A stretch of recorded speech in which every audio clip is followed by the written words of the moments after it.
안녕하세요. 결혼한 지 3달 만에 파토난 30대 여성이에요. 저도 제가 어쩌다 이렇게 사연까지 쓰게 된 건지 모르겠네요. 어머님 말씀이라면 꼼짝도 못하는 등신 같은 남편 때문인지 아니면 제가 정말 어머님을 무시하는 못된 며느리라 그런 건지. 하긴 어느 쪽이면 어떻습니까? 둘 다 이제 더는 볼 일이 없는걸요. 남편과는 친구의 소개로 만났는데 당시 남편은 연애 경험이 전혀 없다고 들었습니다. 저 역시 대학교 학부 시절에 딱 한 번, 그것도 한 달도 안 되는 짧은 연애를 했던 걸 제외하면 제대로 된 연애는 해본 적이 없었지요. 그러다 우연히 하게 된 소개팅이었어요. 비슷한 사정 덕분인지 의외로 남편과는 첫 만남부터 대화가 잘 통했습니다. 이후로 얼마 지나지 않아 진지한 사이로 발전했고 연인으로서 1년이란 시간을 함께했고요. 어느 다른 연인들처럼 서로 다투고 토라지는 일도 한 번 없었을 만큼 안정적인 만남을 이어갔어요.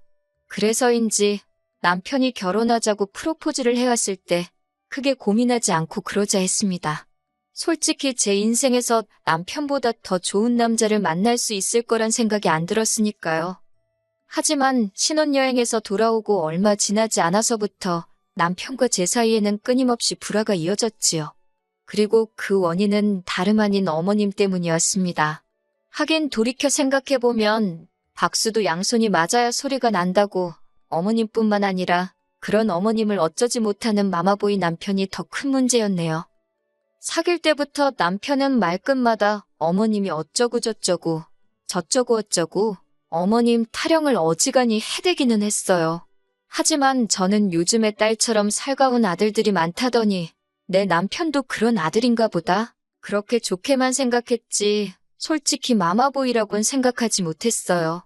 말이 나와서 말인데 아버님은 남편이 어렸을 때 병으로 세상을 떠나셨고 이후로 어머님 혼자 온갖 굳은 일을 해가며 남편을 키우셨다고 들었거든요. 그래서 다른 모자지간보다 조금 더 애틋한가 보다. 그 정도로만 생각했지요. 마마보이 남편 때문에 마음고생한 일을 전부 다 늘어벌리자면 끝도 없게 생겼으니 결정적인 사건만 이야기해볼게요. 결혼 전 남편은 어머님과 단둘이 살고 있었고 저는 자취를 하고 있었어요. 친정은 경기권에 있었는데 출퇴근할 때마다 교통지옥에 제가 체력이 바닥나는 게 느껴져서 회사 근처로 독립을 했거든요. 그러다 본격적으로 결혼 이야기가 오가면서 어머님이 먼저 집을 해주겠다는 의사를 전해오셨습니다. 저도 저희 친정 부모님도 그쪽으론 크게 기대한 바가 없었기 때문에 그런 어머님의 말씀에 놀라기도 했고 동시에 매우 감사했어요. 하지만 막상 식을 올리고 나자 어머님께서는 말을 바꾸셨습니다. 주시는 게 남편 명의로 집을 해주시는 게 아니라 당신이 가진 빌라를 저희에게 전세로 주시겠다는 거예요. 하시는 말씀이 원래는 다른 사람들한테 보증금 3천에 월세 60만 원에 내놓는 집인데 저희한테는 전세로 주시겠답니다. 보증금 1억만 당신한테 맡겨놓고 공짜로 살라나요? 지어진 지 20년은 좋게 되어 보이던 그 빌라는 어디서 그렇게 바람이 들어오는지 우풍도 너무 심했고 욕실은 원래 색을 알 수 없을 만큼 곰팡이로 뒤덮여 있었어요. 이런 집을 저희더러 1억을 내놓고 살라니 아무리 어머님이라도 이건 뭐 도둑놈 신보가 따로 없다 싶더라고요. 정말이지 100번 양보해서 들어와서 산다고 해도 손대야 할 곳이 한두 군데가 아니었습니다. 황당함을 감추지 못하는 저를 앞에 두고 어머님께서 하신다는 소리는 더 가관이었어요. 도배만 새로 하면 새 집이나 다름없을 거라며 고치는데 드는 돈은 저더러 친정에 말씀드려서 하라나요? 듣고 있는데 사람이 어떻게 저렇게 뻔뻔할 수가 있나 싶대요. 그날 밤 오피스텔에 돌아오자마자 제가 남편더러 이게 다 무슨 상황이냐고 따졌습니다. 그러자 남편이란 작자가 한다는 말이 매달 오피스텔에서 월세 내며 사는 것보다는 전세가 낫지 않냐입니다. 요새 전세 사기가 얼마나 많은 줄 아냐면서 그래도 우리는 집주인이 어머님이니까 돈 떼일 걱정은 안 해도 되지 않냐면서요. 그리고 이튿날 전날 집을 보러 갔다는 걸 알고 계셨던 친정 부모님께서 연락을 해오셨어요. 집에는 가봤냐? 몇 평이나 되냐? 언제부터 들어가서 살기로 했냐? 혼수는 어떻게 해주면 되겠냐? 친정 부모님도 친정 부모님대로 들떠서 물어보시는 게 전화기 너머로 생생히 느껴졌고 그럴수록 뭐라고 어떻게 상황을 설명해야 할지 감이 안 잡히더라고요. 아무리 머리를 쥐어짜내도 어떻게 좋게 말할 방법을 찾을 수가 없어서 결국 별 수 없이 솔직히 털어놓았습니다. 집도 너무 별로고 게다가 주는 게 아니라 전세다. 보증금도 1억이나 된다. 손 뗄 곳이 한두 곳이 아닌데 나더러 하란다. 듣고 계시던 친정아버지께서 이게 무슨 개뼈다귀 같은 소리냐고 크게 화를 내셨어요. 평소에는 말수도 많이 없으시고 점잖으신 아버지라 제가 다 놀랬네요. 친정어머니께서도 너무 속상해 하셨지요. 집 준다는 말에 혹해서 허락한 결혼은 아니었지만 그래도 그쪽에서 먼저 꺼낸 말인데 그렇게 손바닥 뒤집듯이 말을 바꾸는 법이 어딨냐며 이게 사기 결혼이 아니면 뭐냐고요. 하지만 이내 두 분은 침착함을 되찾으셨고 친정어머니께서 차라리 잘된 건지도 모른다 하셨습니다. 이렇게 된 거 그 집구석에서 아무것도 받지 말라시대요. 집 같지도 않은 데서 공짜로 살게 해줬다며 며느리 하나 들어온 거 얼마나 쥐잡듯이 잡을지 안 봐도 비디오라면서 이참에 저더러 시댁하고 선 딱 긋고 살랍니다. 그러면서 남편하고만 잘 살면 되는 거지. 시어머니가 뭐가 중요하냐면서. 솔직히 말해서 이미 친인척 다 불러서 시까지 올린 마당에 결혼을 무른다는 게 쉬운 일은 아니었으니 저나 친정부모님에게 선택지가 많지 않았네요. 그리고 곧이어 친정아버지께서 2억을 주셨습니다. 혹시나 해서 하는 말인데 그렇다고 저희 집이 돈을 몇 억씩 쌓아놓고 사는 집은 절대 아닙니다. 다만 근래에 들어 아버지가 하는 사업이 잘 되고 있기도 했고 아버지 말씀이 원래 저 시집 갈 때 뭐라도 하나 근사한 거 해주고 싶으셨대요. 그런데 어머님이 집을 해준다 하시니까 그럼 당신은 저희가 살다가 힘들어할 때가 있으면 그때 도와줘야겠다 생각하셨다고요. 그런데 이렇게 된 이상 그냥 집은 당신이 해주겠다 하시면서 목돈을 주신 거지요. 그렇게 아버지 돈 2억과 제가 가지고 있던 돈 몇천을 합해 아파트를 사는 쪽으로 결정을 내렸습니다. 남편과 상의해봤자 어머님 기분이나 헤아리느라 바쁠 테니 그냥 남편에게도 제 결정을 통보하듯 전했어요. 남편과 제 입장이 바뀌었으니 제가 하려던 가정가구와 차 한 대를 남편더러 혼수로 해오라 했지요.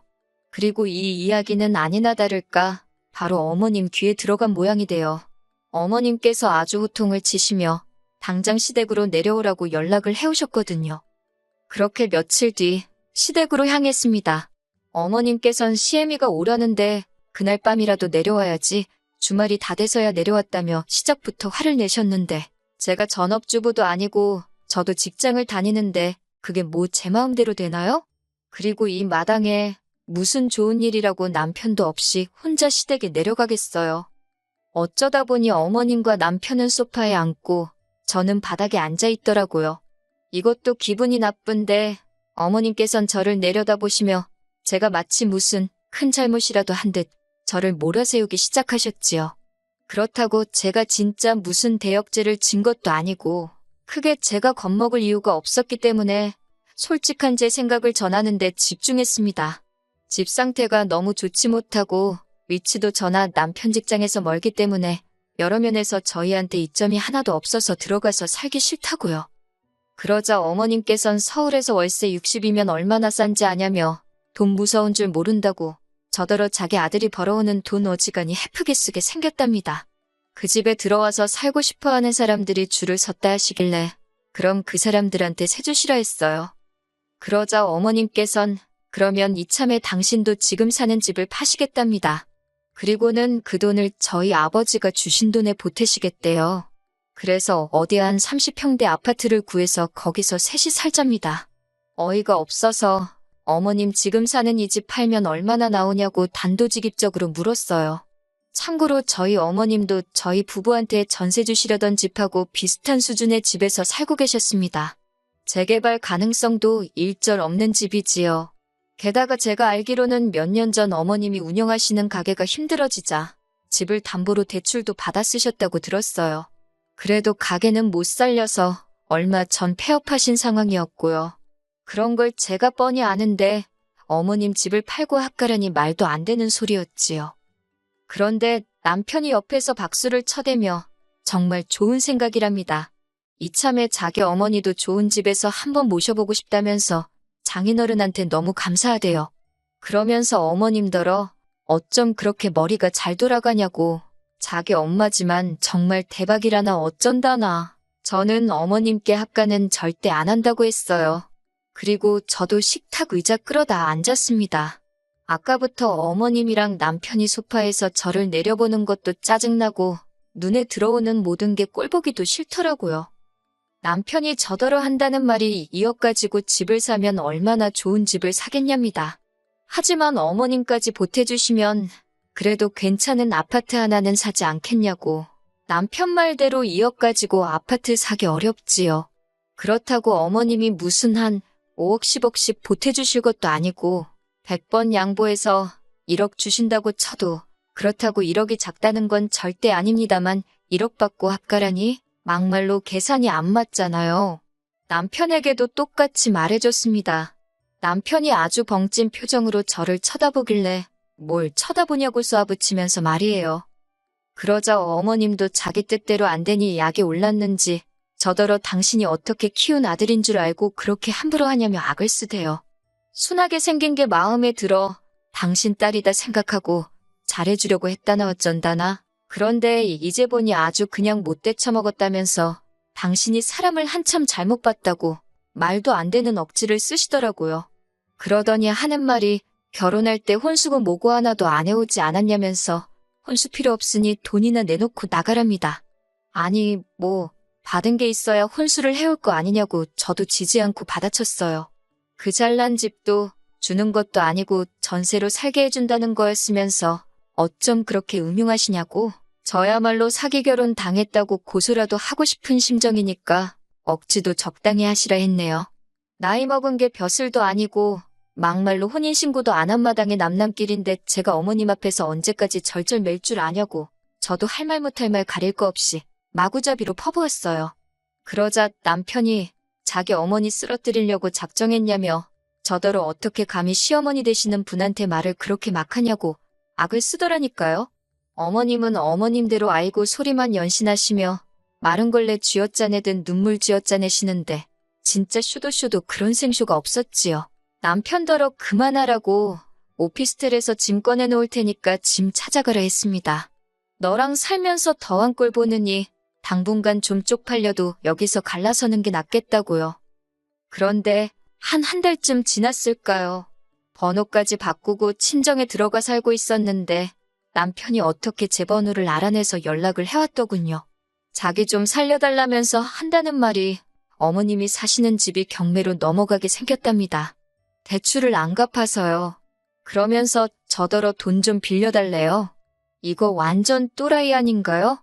제가 당신이랑 나랑 무슨 사이라고 돈을 빌려달래냐고 2번 다시 연락하지 말라고 했습니다. 그제서야 늦게나마 퍼즐이 맞춰지더군요. 처음부터 집을 미끼로 제 돈을 노린 거였어요. 설마 시까지 올렸는데 제가 그 집에서 안 살고 배기겠나 그렇게 생각하셨던 모양이에요. 3개월 만에 친정으로 돌아왔으니 솔직히 주변에서들 얼마나 수군거릴지 친정 부모님께도 죄송하고 여러 가지로 속상하고 우울합니다. 그래도 더 늦지 않아서 다행이다 싶기도 해요.